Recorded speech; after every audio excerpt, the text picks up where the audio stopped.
What makes people different is a flip in their fucking mindset.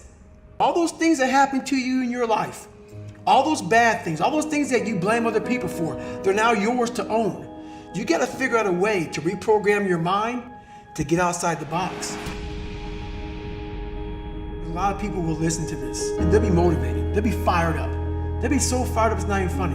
Motivation is just kindling. It starts a fire.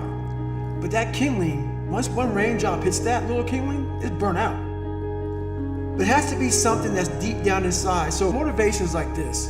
If you're married and your wife is okay and your bills are paid and the kids are good and the dog's good, if everything is good, you can find some motivation. Because why? Your life is happy.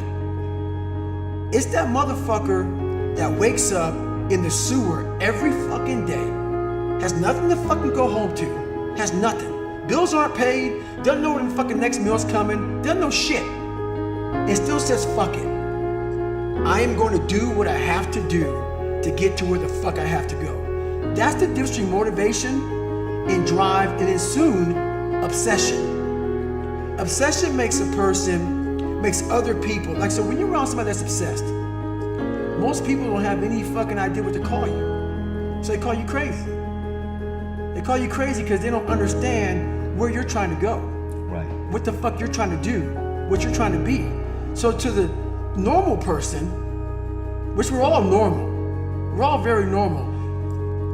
Once they turn that mindset to a point where they no longer want to be so-called normal, that's when you start to find out that motivation is not enough. It's not enough. You have to be that person who, no matter what's going on, if you're a big time runner, you don't care what temperature is. Like a whole bunch of people I run with, guess what they do every morning, every night? They look to see what the fucking temperature is gonna be tomorrow. Right. What's the temperature gonna be? So am I gonna run inside or am I gonna run outside? A person that's obsessed and wants to just get there, they don't give a fuck what the temperature is. They no longer care because they know no matter what's out there, no matter if it's snowing, if it's a damn tropical storm, if it's 20 below, they're gonna run. They don't care. So there's no need to waste the time to look. Right. I'm just gonna go. And that's how you wanna get your mind. It doesn't matter what the fuck's out there, what's in front of me. Because a motivated person is gonna look. Because that weather is gonna fucking change their motivation. Up or down. Oh, it's 70 and sunny. I'm motivated. Oh, it's 30 in a blizzard. Fuck that. I'm gonna go inside. An obsessed person doesn't care. They get the fucking job done. When I was in hell, I wasn't able to be in hell and be calm. Hell makes you anxious. Hell makes you want to get out of it. It's that person who has the ability to be in hell and think very calmly, very rationally about what the hell is going on. What's the truth? What's the reality? Why is my dad this way? Why are these kids calling me nigger? Why? You have to be able to piece people apart. Take it down, dissect it, and see what's going on. So back then, I didn't have those skills. I had no skills. All I saw was a whole bunch of kids like me, but I no longer saw that. All I saw was the spray paint on my car, me being called nigger. That's all I saw. My lens was this big. It was very small fucking lens, where now my lens is huge. I see everybody for who they are and what they are. So that's the one thing that changed in me, was my reality. We always paint a fucked up reality that's not even true. It's reality what we think is true because our lives aren't what we want it to be. I realized that God wasn't gonna give me a get out of jail free card. And from the time I was born into the time I was 19 years old, my life had these hurdles. I constantly hit obstacles. Obstacle after obstacle after obstacle. And I had to figure out how to manage suffering, how to deal with it, because it'd be part of my life forever. At least that's what I thought. So in order to deal with it, I had to be able to conquer it and overcome it and deal with it and know that in this suffering, there has to be some kind of growth. With every obstacle, I look at it as friction now. Without friction, there is no growth. You have to have friction in your life to grow. So I start looking at all these different things versus the woe is me mentality. Like, oh my God, look at my life's so fucked up. I come from this fucked up family. I'm being beaten, I'm being abused mentally, physically. I started looking at it as the perfect trial ground. So I had to flip it upside down and say, okay, I'm suffering tremendously, mentally. Use this to your advantage versus your disadvantage. So that's what I did. Versus looking at it as like, oh my God, woe is me, I'm never gonna get out of here. I looked at it as, okay, hang on a second.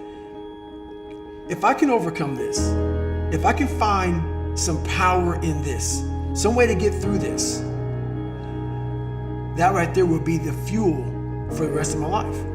And so I found great strength in suffering. Great strength in it because why? Through all of that, it started to callous my mind over the victim's mentality. You have to recognize what you've gone through. And that right there gave me pride. I realized that very few people could turn upside down what I did. I was able to turn upside down every negative thing in my life. Everything, and use it for power. Because on the other end of suffering is greatness. It's not over here. So a whole bunch of us, we put ourselves in this great box. And in that box, there's no suffering in it. So what we do is we shelter ourselves from greatness. So for me, for instance, I was 300 damn pounds at one time in my life. Sprayed for cockroaches, made $1,000 a month. I was living in that box. I would sometimes look over the box and I saw hell, suffering, storms, avalanches, tornadoes. I don't want to go over there, but I knew if I can get through that shit mentally, on the other side was a 185-pound person who's a Navy SEAL, went through Ranger School. Only person to do this, only person to do that, only person to do this. But that's through all of that shit. All that shit I had to go through. So you peek over the box and you go back in and say, oh, I'm okay being 300 pounds, making $1,000 a month. I'm okay over here. Because that hurdle is suffering. It's suffering. And when you're willing to go past suffering and see that suffering is one of the best ways you can grow, that you can overcome, because you can suffer for the long term. You can suffer slowly, or you can go through pain and then experience what's on the other side. And on the other side is where you start to really start your journey. People think they start their journey because they're born. No, there's a lot of people in graves who have lived 100 years and have never started their real journey. Your real journey starts when you go outside that box and you start climbing mountains. You start climbing mountains. And you think you're at the top of the mountain, you go down the other side of it, think I'm here, and you look up, fuck, there's another fucking mountain. And it goes on, and it goes on, and it goes on. And just when you're getting ready to quit, you crest that final mountain, and you get down and you look, and there you are. And it starts to make sense to you then. It doesn't make sense to you until you get outside that fucking box. I'll talk to so many fucking people, and what I say is not for everybody. So many people don't have any clue on what the fuck I'm saying because they're in this box, and it's their brain. The mind's a very powerful thing. It has a tactical advantage over you all the time. It knows your fears, it knows your insecurities, it knows where you don't want to go. So it will guide you away from that. And that's why the mind will always win until you reprogram it. It will always win until you fucking reprogram it.